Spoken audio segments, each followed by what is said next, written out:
What is up, everybody? Welcome back to the GoodeBaker Podcast. I'm Nick Baker. Across from me, Shane Good. It's Gucci Peeps. And we're here to talk to you about some video games. First things first, what have we been playing, man? Alright, so I've been playing some Fortnite, getting back into some competitive with a good buddy of mine, Fetchy, or So Fetchy. So how does the competitive scene at Fortnite look right now? So the competitive scene in Fortnite is, you know, we've been playing private scrims. So we've been playing private scrims and we've been playing just arena as trios, which kind of sucks because our third isn't the best, and I'm shit. So he has to carry two people, so he gets fucked. No. Double strap backpack, man. Yeah, man, his back hurts after he's done playing with us. But it's actually not really that bad. The biggest thing is that there's a lot of people out there right now that are really good at Fortnite, and it's hard to take a break and then get back into it. I have found kind of my rhythm back with building and stuff like that, but damn, my aim is really taking a hit. It took me a long time to get just consistent headshots on, like, you know, 70 or above % of what I was hitting, and I'm lucky to hit 50% nowadays. So yeah, I started playing Battlefield again last night, and my accuracy is kind of taking a hit. I haven't played it in a long while, actually, too long. But it's a good game. Getting back into it feels really good. But go ahead and continue. Yeah. My second game is No Man's Sky, which kind of leads into the Beyond update. Actually, I ended up re-downloading it because I had owned the game previous to, because my buddy got the game so we could play it together. My buddy Plague, he decided he was going to pick it up because it looked really fun, and there we go. Sorry about that. There was, the computer was leaning really hard on the plug and I didn't want it to break. That called me crazy, but, you know. Anyways. No, I feel you. Thanks.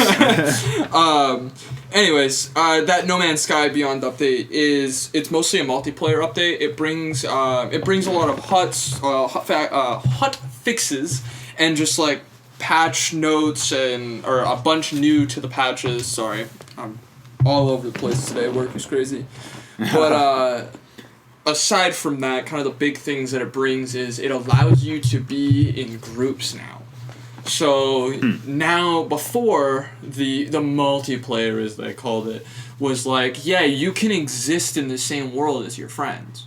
You may never see them, but you can exist in the same world as them. Right, that was like the big, like, kind of smudge lie that they sent the game out with. It's like, oh yeah, it's multiplayer, but you can't see anybody, and then people started like fiddling with other people's worlds, and it got all crazy, and people got disappointed, and things went downhill. Yeah.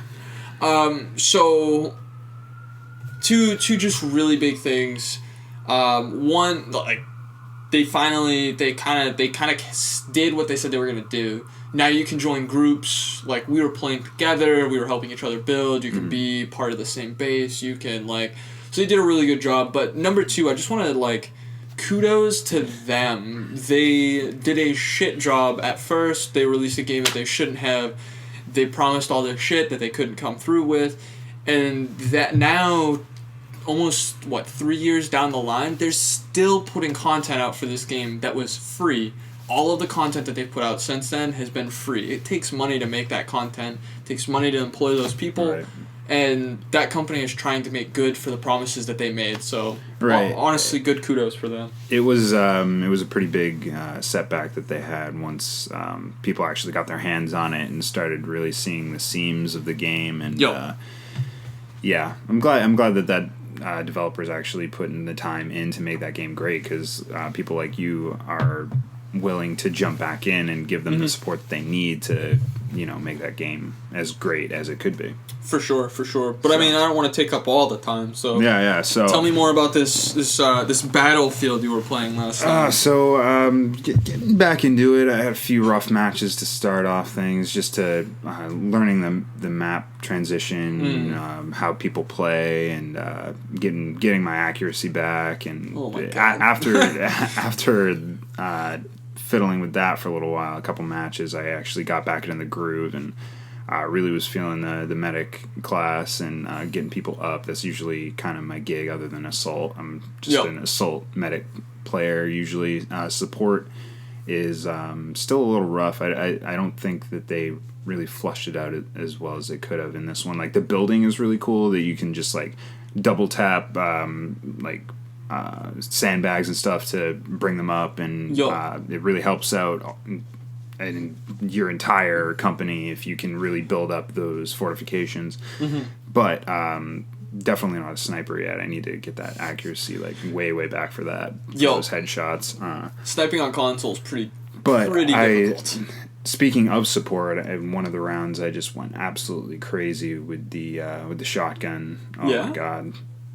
Unbelievable. Just a great match. I think I had 16 or 17 shotgun kills. Nice. And 7 of them were just straight in a row, just walking down D point, pointing my shotgun at pop, pop.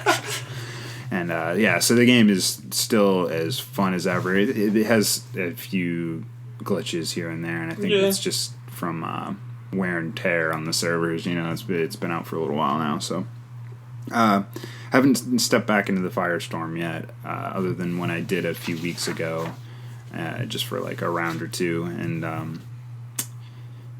think I will actually get back into that just because I do love the Battle Royale scene, and I haven't played Apex in a while, so I'm feeling that hunger for it. For sure. But my main game lately has been Madden, getting back into the new Madden, learning the skills over again, and the new stuff that they've added.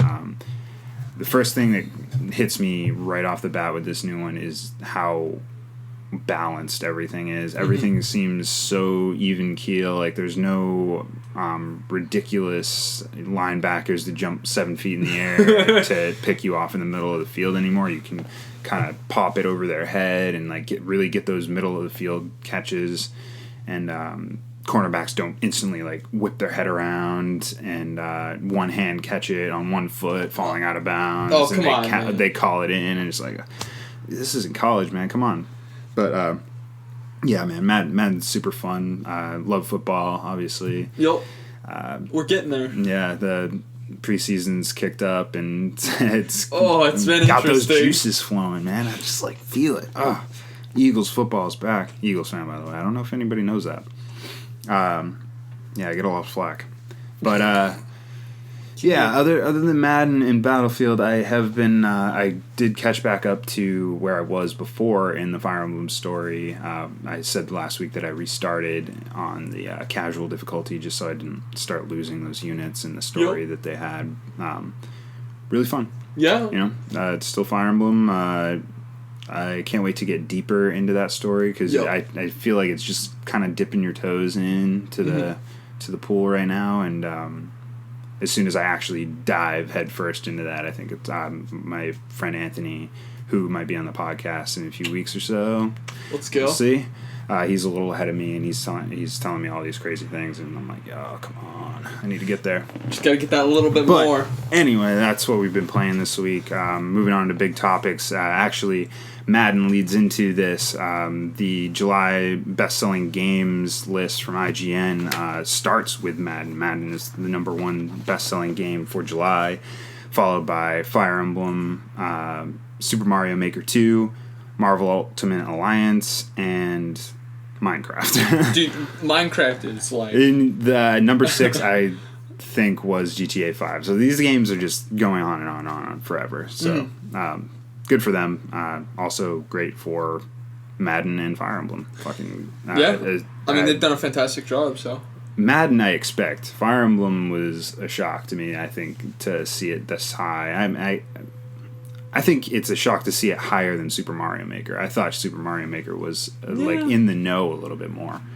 In Super Mario Maker, did it technically release July? Right? It did, right? It did. At very tail. It was. I think it was the same day. No. It was like a week before Fire Emblem. Yeah, and Fire Emblem actually released like the last week or second to last. Yeah, like the last second to last week, and then Madden I think was August 8th.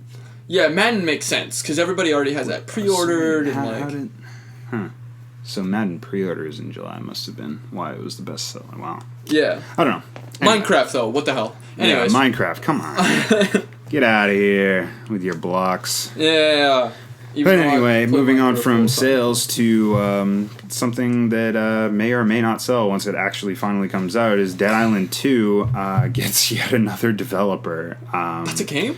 Yeah, it's apparently it's still a game. The not trailer, but the CGI teaser that they came out with a while back got me really pumped for it. Yeah, I mean, 6 years ago, and it I was looked like, cool a while back. Yeah, man, I'm totally down for this. And then Dying Light came out, and we're like, isn't this the same thing? And then Dying Light 2 was announced, and we're like, well, isn't this the same thing? And they're like, no, this is. And so from Matt Purslow at IGN, I'll read a little snippet from the article they have there.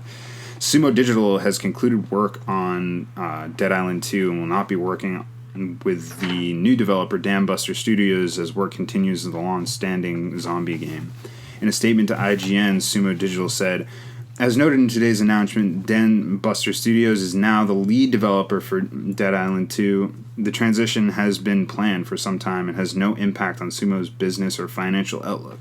We look forward to Dead Island 2's release, and we wish our partners at THQ Nordic great success. So it seems like maybe they're starting to pave the way for this game, and it's really starting to kind of rubber meet road type of deal. I mean, just kind of like looking into them, these guys are brand new, basically. Oh, is the Dambuster? Yeah, Dambuster Studios. I hadn't heard of them at all. Are they are they under the THQ umbrella at all? Or no, they're just a brand new indie studio. They're like a more indie studio from Crytek UK. They're the only game they've ever had in development and was released was Homefront: The Revelation.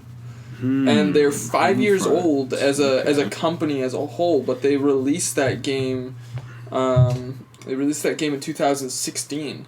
So these guys must have already been working on it because they haven't worked on anything for nearly 3 years. Or maybe they're just like now getting back into the studio with this one. They were looking for a project and they found this one. Anyway, it's interesting. I really liked the first Dead Island. Yeah, it was really good. Shit, like, when did that come out? Like 2008 or something? What? Didn't it come out on PS2? Fucking back in my day.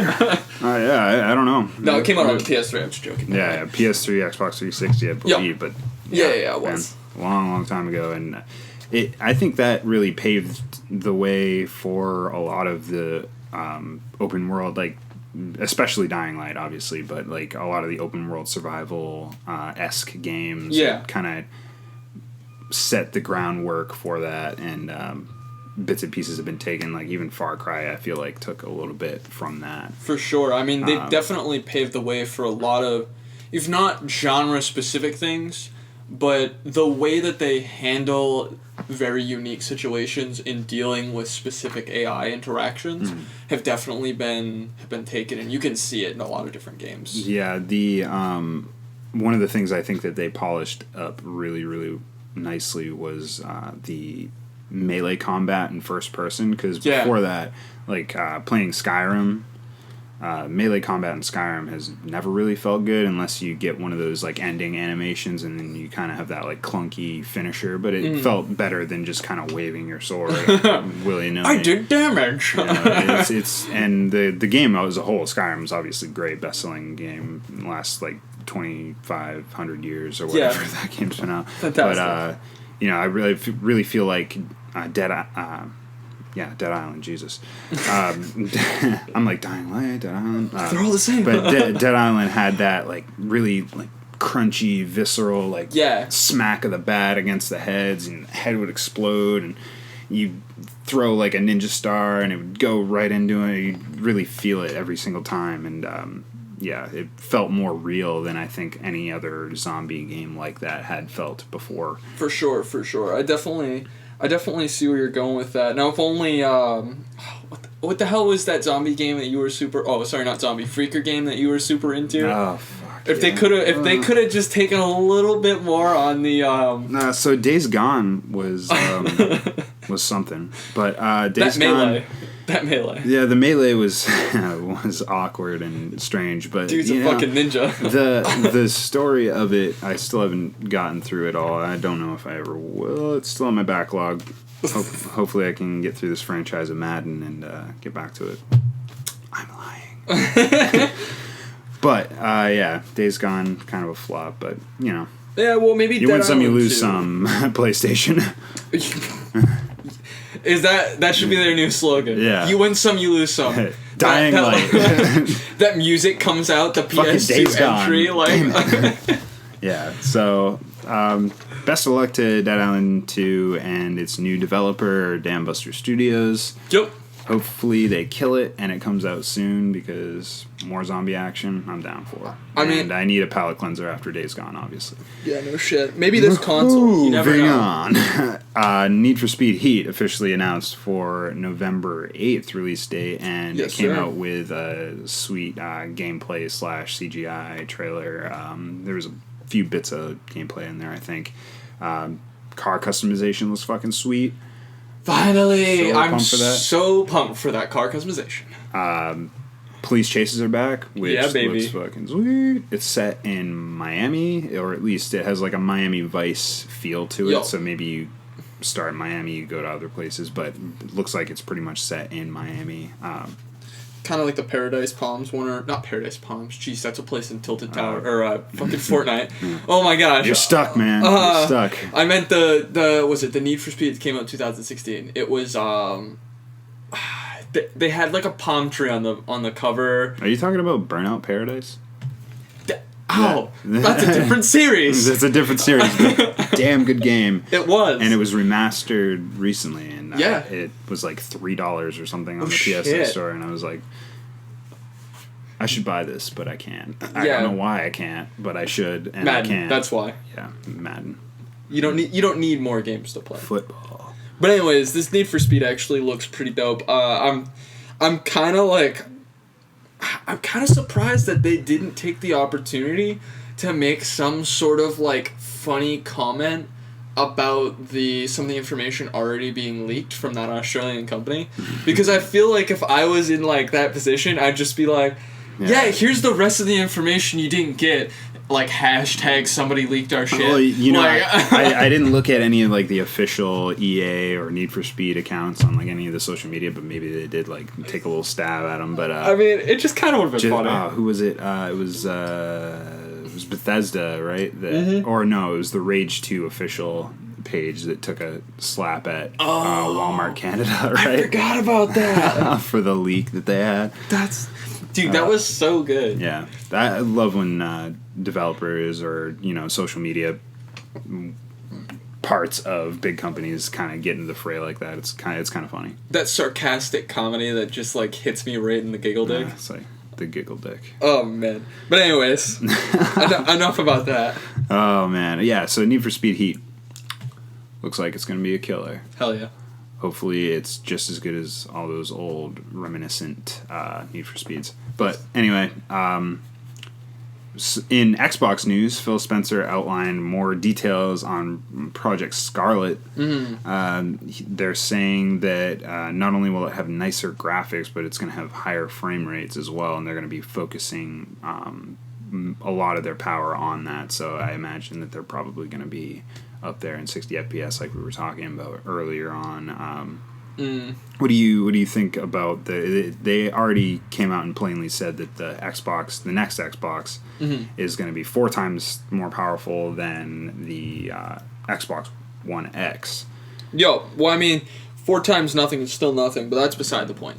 I'm just going with you. Honestly, looking at what they say and stuff like that, and looking at everything, I mean, realistically, you guys don't need more power. Like, once you hit this point, your screens can't take the power because you don't have 44-inch 144 hertz refresh rate monitors. You have 60 hertz refresh rate 55-inch fucking flat screen TVs. So They're like beautiful, man. They are, but like you're not gonna need all this power at some point. So I'm curious to see, like, they're so focused on like the FPS refresh rate and like this and that, and I'm actually really curious to see if, when it comes out, if there will be a way to kind of just push the limits of it, run it on a 144 hertz refresh rate monitor, and actually get maybe 100 FPS out of it, and get a real 100 FPS out of it. Because the specs of this and the PS4, kind of like where they're saying they're going to be, they could pull it. They could probably do 144, not on max settings, but they could do 144 hertz, which would be like, it'd be insane for the console industry. That's what separates, well, that and a lot of other things, that separates the computers and consoles right now for professional play. One of the interesting things that I thought was kind of cool that was sprinkled into this article, just like a little excerpt, was that they're going to be bringing backward compatible controllers, or they're going to be bringing the current Xbox controllers forward, so that the Elite controllers will work with the next Xbox. I think that's a brilliant idea. It's a really good touch. It's so you don't have to either sell secondhand or get rid of your old controllers. You can always just use those as secondary controllers. Even if the new controllers are boss as hell, you can still use those old controllers, and you can have enough to play multiplayer games, even though there's literally no fucking split-screen games anymore. But, you know. That's not true. Xbox, Minecraft Dungeons, fucking sitting on bench couch. Let's go. We'll be there. We'll be there. All right, sorry, I had to. So anyway, it was just a little bit of Xbox news. Can't take any more than that. I mean, what is even an Xbox? Right. Computer gamer, PlayStation gamer. Yeah. Is Anthony an Xbox gamer? No. So I converted him too. So, I mean, Ben plays PC now, strictly. So yeah, he's PC Master Race now. So I'm gonna hand the mic over to you, my man. These next couple are strictly in your vein. You skate head. Skate head. I don't know. I don't even know. I don't know what the term is for that. But so you know me. I'm always like Skate 4. Like EA, anytime EA gets mentioned, I just like Skate 4. Where's Skate 4, bro? Yeah, where's Skate 4? But fuck Skate 4, because Skater XL is a really cool indie game on Steam, which I've had for a couple months now. I haven't really mentioned it too much because they've been doing a ton with it. But with their later projects and stuff like that, it looks like they're going to be adding new spots. And what the game kind of is it's like a Skate 4, except there's no story, there's no background, there's no character selection, there's no skateboard selection, there's nothing. You get into the game and it is a dude and a skateboard with a really good physics engine, and these I believe it's two dudes, I forget where they're out of, like I think they're out of like New Zealand or something like that. You don't quote me on it. Right. But these two dudes that are making this game that is becoming something that's actually really fleshed out, and currently is overwhelmingly positive on the Steam store, which means that it has a 90% positivity rating or more. Dope. So, and that's insane. And people have now been asking them, are they going to release a console kind of push? And recently they finally made a statement on it saying that if they were, it's not going to be for this generation, and they've kind of left it to the imagination that they could possibly be making a console announcement at some point towards 2020. So is this like a hardware strenuous game? I haven't seen anything on it. Does it pump out a lot of graphics? Like, is it hard to run, or is there like a reason it wouldn't run on current gen, or is it just a time frame thing? I think it's a time frame thing, but I also think it's a processor thing. So what happens when you get into simulation games is you have to, your processor has to do a bunch of math. Like, your processor does math to start with, but when you add physics into it, it adds all this more math that goes along with it. And I've played the game probably 15 or 20 hours, and I've never once seen it bug out. Which means their math behind their physics is very solid versus a massive company like EA put out Skate 3, and there are parts in Skate 3 where you can grab your board, jump, and you'll go through the ground and fling yourself into the air. Like, and you'll flail. Yeah, like... So, like, I've never once seen anything like that in Skater XL, and it's because of how good of a job these guys have done, but it also has to do with the fact that computers of this grade that would run this game can handle all of the math that's required for it to run. So there might be CPU limits there, definitely not graphic limits, just because, I mean, anybody with a 4 gig or better graphics card will be able to run this on max, and you could just tone the graphics down a little bit on console and it wouldn't be an issue. Right. So I think it might be a CPU thing, but I also think it's mostly just a timestamp. I mean, 2 guys... It makes sense. You know what I mean? Give yourself as much time as possible and make it what you want it. Exactly. No Man's Sky. Dead Island 2. Yeah. So you also mentioned that Sessions... just entered early access. So Session entered early access. It's closed early access. But they've kind of just popped up on the scene as well with like finally giving us like a solid release date. More than a release date though, they just put out their trailer. So they put out their trailer on their Steam page. If you haven't seen it, go check it out.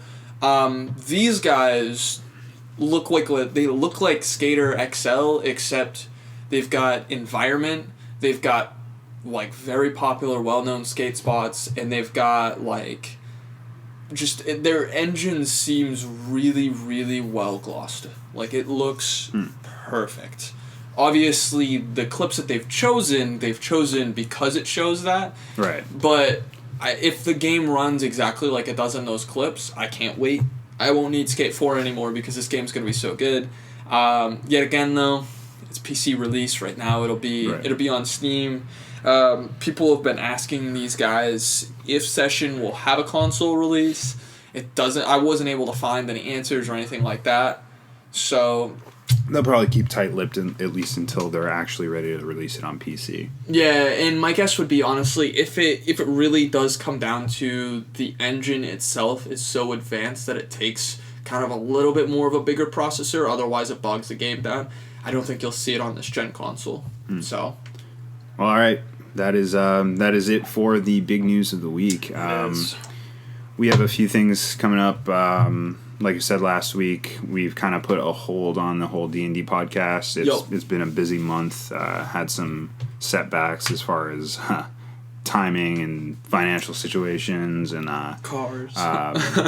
Actual living situations. We're going to be moving around a bit, and we'll be restructuring where we're actually going to be recording, so we'll figure that out. You said that you were going to start streaming soon. Yeah, I'm currently in the process of building a computer. Okay.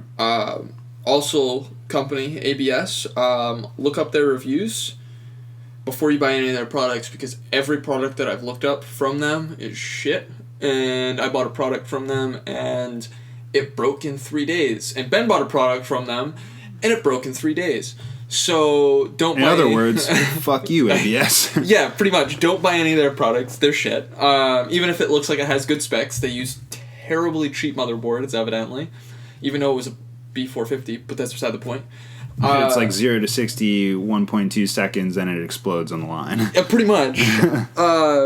So I just said screw it. My buddy Plague helped me pick out a bunch of parts. I'm building a computer.